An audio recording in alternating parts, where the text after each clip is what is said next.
ازيكم حبايبنا، عاملين ايه؟ يا رب تكونوا بخير وبأحسن حال. صلوا على النبي حبايبي، ما تنسوناش واللايك والاشتراك في القناة. عايزين القناة تكبر بيكم ان شاء الله. تعالي ببيضة واحدة. اقولك نعمل ايه، حاجة حلوة هيحبوها الكبار والصغار والله، وهتعجب البيت. ببيضة واحدة بس، ببيضة واحدة، ببيضة واحدة. هنا معايا نص كوباية من السكر، تمام. وهنزل عليهم ببيضة واحدة بدرجة حرارة المطبخ، تمام. نص كوباية من السكر وبيضة بدرجة حرارة المطبخ، وظرف من الفانيليا او فانيليا سايلة. طبعا معلقة الخل اللي احنا مش بننساها دايما. تمام. طيب هنقلب كل المكونات دي مع بعض. هتعملي 12 قطعة، 12 قطعة بيضة. كملي الفيديو وشوفيها بقى. طيب وهنا هنزل بقى بايه، بكوباية من اللبن او الحليب، تمام. يبقى حطينا نص كوباية من السكر، بيضة، رشة فانيليا، معلقة خل، كوباية من الحليب، نص كوباية من الزيت، تمام. طيب وهنا معانا ايه، معانا كوبايتين من الدقيق او الطحين. هننخلهم كده، وما تنسيش انتوا بتنخليهم تنخلي معاهم معلقة من البيكنج باودر او خميرة الحلويات او كيك شيف، تمام. هننخل كده كويس.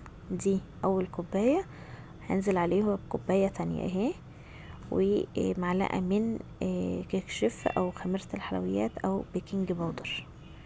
هو انا الكيس ده كنت فاتحاه وكنت واخدة مني يعني شوية كده، فاللي متبقين يعني قيمة معلقة كده، تمام.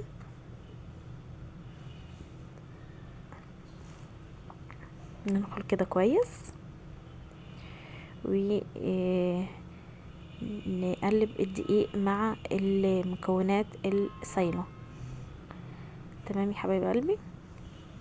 ادي شكل القوام معانا. طيب هناخد من الخليط الفانيليا ده في بولة، في طبق المتوفر عندك. هناخد انا اخدت 3 معالق بس، انتوا خدوا معلقتين، معلقتين بس، لان اللي احنا هنعمله ده مش كتير، فمعلقتين كفايه. انا اخدت هنا 3، فلا انتوا خدوا معلقتين، تمام. معلقتين من الخليط اللي احنا عملناه ده، تمام. طيب هننزل بقى دلوقتي، سيبنا المعلقتين او ال3 اللي اخدناهم دول. دي صينية مقاس 30 في 40. طيب ما الصينية مش مكتوب عليها، دي اكبر صينية من الصواني المستطيلة، تمام. دهنتها، ثبت كده ورقة الزبدة بفرشة من الزيت، وحطيت عليها ورقة زبدة، وورقة الزبدة حطيت لها فرشة من الزيت. تحسبا يبقى ورق الزبدة مش نوعه او الجودة بتاعته مش احسن حاجة، تمام. هننزل بكل الخليط ده وهنفرده بالسباتيلا، بالمعلقة الخشب اللي حضرتك بتشتغلي بيه، تمام. هنوزع الخليط كله كده على الصينية دي. الصينيه دي مش كبير عليه، لا مش كبير عليه، لاني انا النايتي بتاعي اللي هنعمله النهارده او الكيك بتاعي اللي عايزاه النهارده، عايزاه سمكه ما يبقاش عالي قوي، تمام. عايزه السمك بتاعه ما يبقاش عالي قوي. طيب ننزل كل الخليط كده من المعالق بتاعتنا او الحاجه اللي بنستخدمها، تمام. نديله خبطتين كده، والمعلقتين او ال3 اللي احنا اخدناهم على جنب ده هناخد عليهم معلقة من الكاكاو الاسباني الخام. في المرحلة دي عندك كاكاو محلى ماشي يعني، مش هيقول لا. بس انا عندي كان كاكاو خام، تمام. اخد بالتقريب كده معلقة، وهنقلب الخليط ده كله مع بعض. الايد الخليط تقل مني شوية، فكيته بمعلقة من اللبن. مش متوفر لبن، معلقة من المية، مش هتقول لا، تمام. هنفك الخليط ده كده كويس، وهنجيب كيس تلاجة او كيس اللبن، كيس من الأكياس اللي بنجيبها من السوبر ماركت، من الكيس الصغيرة دي. تمام.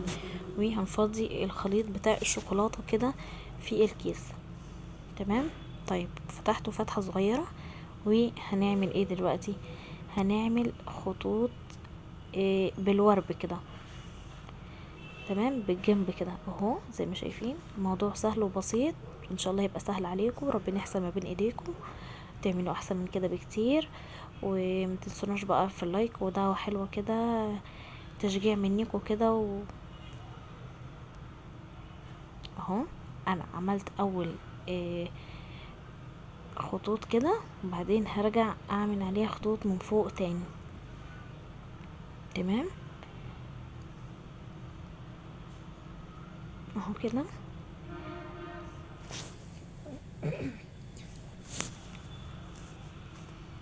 ادي شكل الصينية بتاعتنا يا حبايب قلبي. تمام. هندخلها على فرن حرارة كانت كنت مولعة الفرن قبل ما اشتغل. حطيتها في الرف اللي في النص. شغلت تحت فرن تحت بس. انا بشغل فرن غازي يا حبايب قلبي، فرن بوتاجاز بشغلها تحت بس. وهي لو ما اخدتش اللون ده ممكن تشغلي الشوايه وتفضلي واقفه جنبيها عشان مش تاخد اللون، يعني مش هتطول كتير. تمام. طيب انا اهو بصي بقيسها بايديا. تمام، بايديا كده، وقسمتها من النص. تمام. طيب هي على كده ما فكتش عشان ورقة الزبدة فيها، فانا هبتدي اقص ورقة الزبدة كده. تمام، هنقص ورقة الزبدة كده عشان الكيك ما يتبهدلش مني.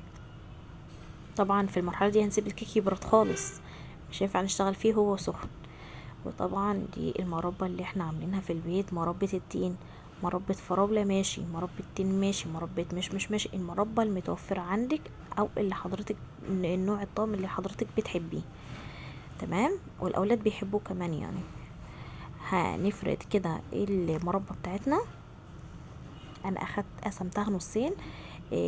اخدت النص اللي من تحت، وبص هنفردها بالشكل ده، وهنحط النص التاني من فوق. هنساوي الحروف بتاعتنا، وطبعا الحروف ما بتترميش. كان جنبي الفار الصغير بتاعي وكان بياكل الحروف بتاعتها. ربنا يبارك لكم في اولادكم ان شاء الله، ويرزق كل مشتاق الذريه الصالحه. هنساوي الحروف بتاعتنا كده اهو بالشكل ده.